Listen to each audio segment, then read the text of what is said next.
Dear Elizabeth, it has been a while since I have corresponded with you, and for that I can only apologize. The reason for my continued absence of written word is due to my troubles within this new city.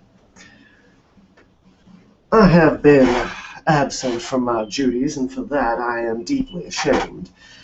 But I believe that my continued work is of more valued importance to the Camarilla than keeping up to date with the petty politics of Kindred. It is because of this that I am corresponding with you today. I know it has been a while since we have spoken, my sire, but it would be remiss of me if I did not include you on the increasingly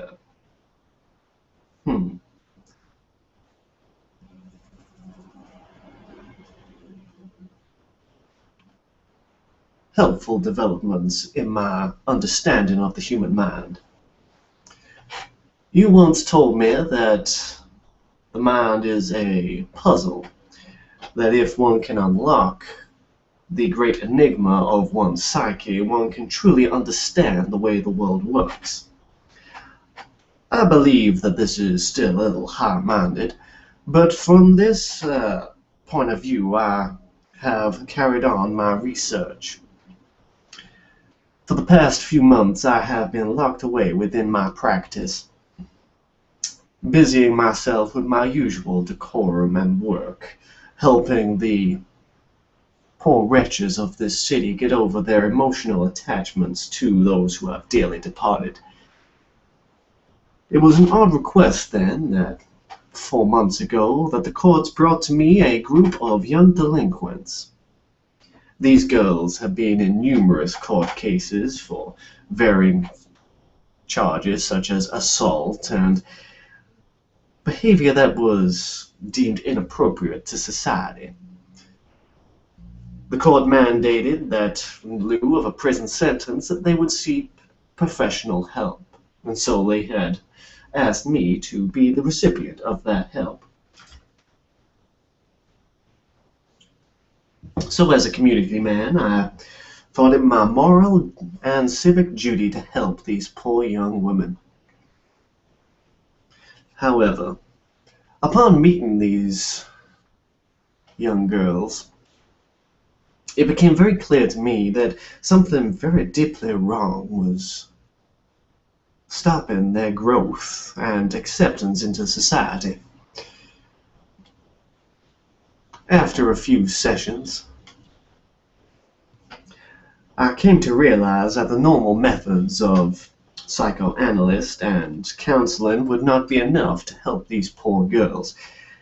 And so I decided, for the betterment of all, that I would have to use my kindred district position to be able to unlock the mystery behind these poor, unfortunate wretches. I was disappointed to find that each of these girls were willful creatures. They used all manner of unseemly behavior to rattle me and to, well, let's say, bring me to their side. This I took great exception to. My mother, bless her soul, brought me up right, and to see the degradation of moral foundation with today's youth, well, it made me angry. I am not one to fly off the handle,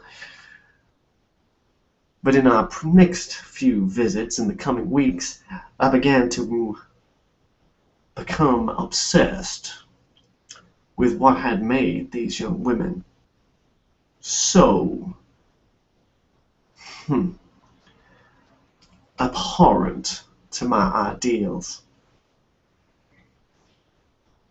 Using the powers of dominate and my instant foresight, I tried to delve deep into their mind, but still I had resistance. Everything I said, everything I did, they rebelled against. They kicked and screamed and made quite a mess of my office, I have to say.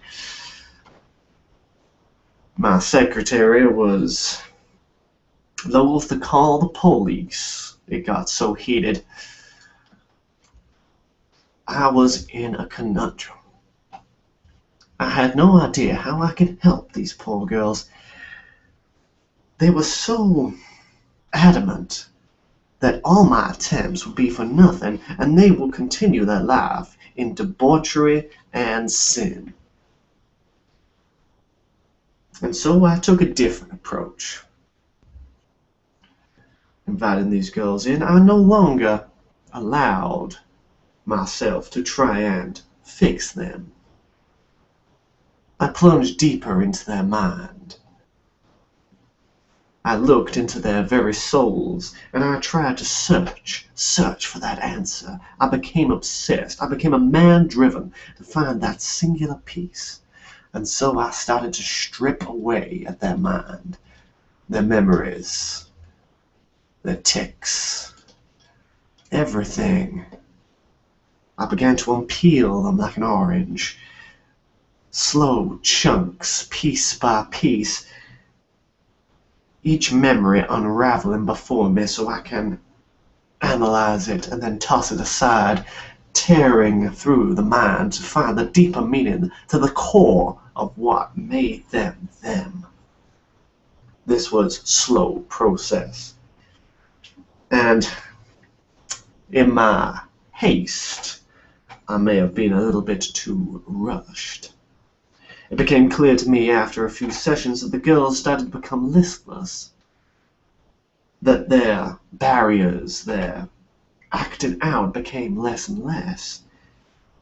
It then occurred to me that perhaps I had unlocked the first stepping stone towards what you called mastery of the mind.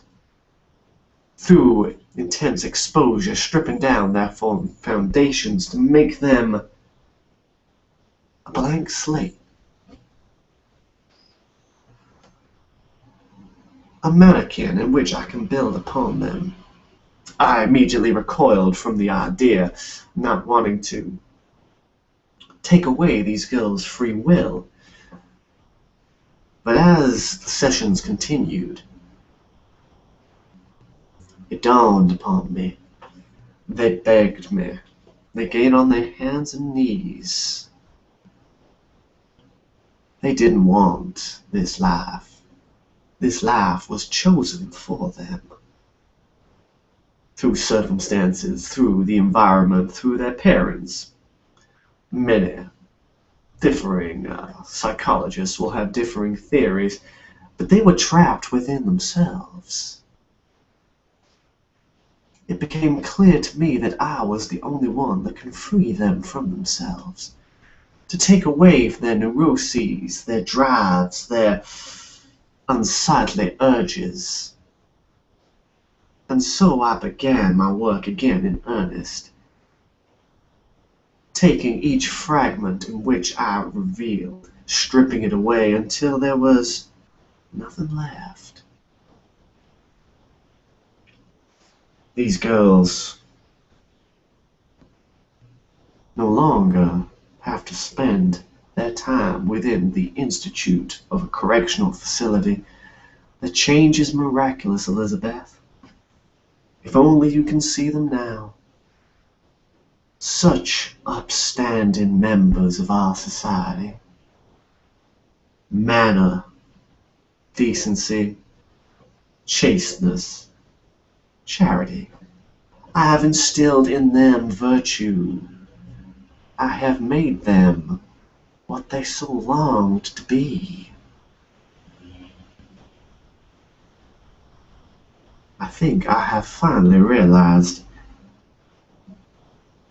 that we can all aspire to be better, that a simple moment, a simple meeting, a chance encounter, or an unfortunate accident can turn us from the path of moral virtue. And now they are perfect. not wanting to abandon the girls to their new life, they keep regular meetings with me. It is always good to follow up on your patients. I had even used my influence to get them jobs, and they are exemplary. They are currently studying internships in medicine. My sweet girls, my nurses. Now, they were so ill, and it is nothing but their fondest desire to make everybody better. And isn't that what we all want, Elizabeth? To make sense of this world, to make it a better place.